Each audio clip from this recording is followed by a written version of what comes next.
Two presidents shared one stage, and within seconds, one of them suffered a meltdown so unbelievable, the internet nearly broke watching it. Millions tuned in that night expecting updates on disaster relief, compassion, unity, leadership. Instead, they watched a moment that would hijack the broadcast and explode across the entire country before the show even ended. Barack Obama stood at the podium inside McCormick Place in Chicago, sleeves rolled, voice calm, grounding the room with a story about a firefighter from Biloxi who hadn't slept in 2 days. The hall was packed with survivors, first responders, volunteers, people who knew hardship better than headlines. And as Obama spoke, the audience listened, leaning in, drawn to the quiet strength in his voice. But there was tension around the edges of the stage. Crew members whispered urgently. The host kept checking his phone. Even Obama's eyes flicked toward the wings once, sensing something was off. Then it happened. A coordinator stepped up, whispered something to Obama, and walked off quickly. The energy shifted. The crowd felt it. Moments later, a door near the side of the stage opened. The host clearly panicked, clearing his throat into the mic.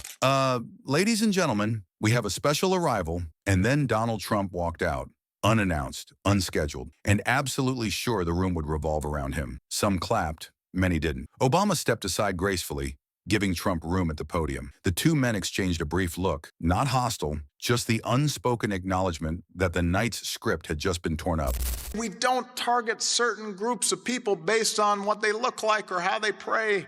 We are Americans. We're supposed to stand up to bullies, not follow them.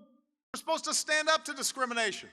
Trump adjusted the mic even though Obama had used it seconds earlier. He launched into improvised praise, long rambles circling back to himself, the applause landing awkwardly. Obama stood to the side, hands folded, calm and steady, a contrast the room didn't miss for a second. Then Trump stepped forward toward the edge of the stage. Directly under a ventilation system the tech crew had spent 20 minutes trying to fix. He didn't notice. Obama did. Trump kept talking, louder now, pacing slightly, filling the room with chaotic energy, and then the vents kicked on, hard. At first, only a few people noticed the slight lift of his hair. Then a stronger blast hit, lifting it enough to expose a sliver of scalp. A ripple of gas moved through the audience. Camera operators zoomed in, then frantically zoomed back out. Trump brushed his hair, making it worse. It shifted sideways, not falling off, just crooked enough to look completely wrong. Laughter started breaking through in small bursts. People bit their lips, leaned into their seats, shoulders shaking. Technicians backstage panicked. Leader of the gang was President Obama. He's guilty. It's not a question.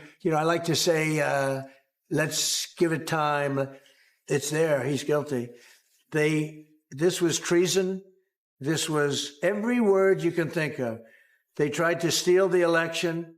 The override wasn't working. The vent kept blasting. Trump tried to keep talking, voice cracking, reaching up again and again in a desperate attempt to fix the sliding hairpiece. Every touch made it worse. Another gust sent it nearly diagonal. Finally, he snapped, "Somebody fix that thing!" The room cracked wide open, suppressed laughter turning into tremors. And then Obama stepped forward, not aggressively, not dramatically, just enough to steady the room. Then with perfect timing, he leaned into the mic and said, "Well, I guess some things just can't stay attached to the truth." For half a second, silence. Then the hall exploded. Laughter rolled through the room in a way no one could stop. Volunteers doubling over, first responders wiping tears from their eyes, even camera crews shaking behind their equipment.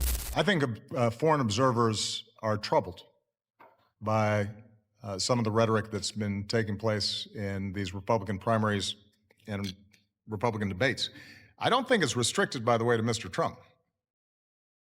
I find it interesting that everybody's focused on Trump primarily just because he says in more interesting ways what the other candidates are saying as well.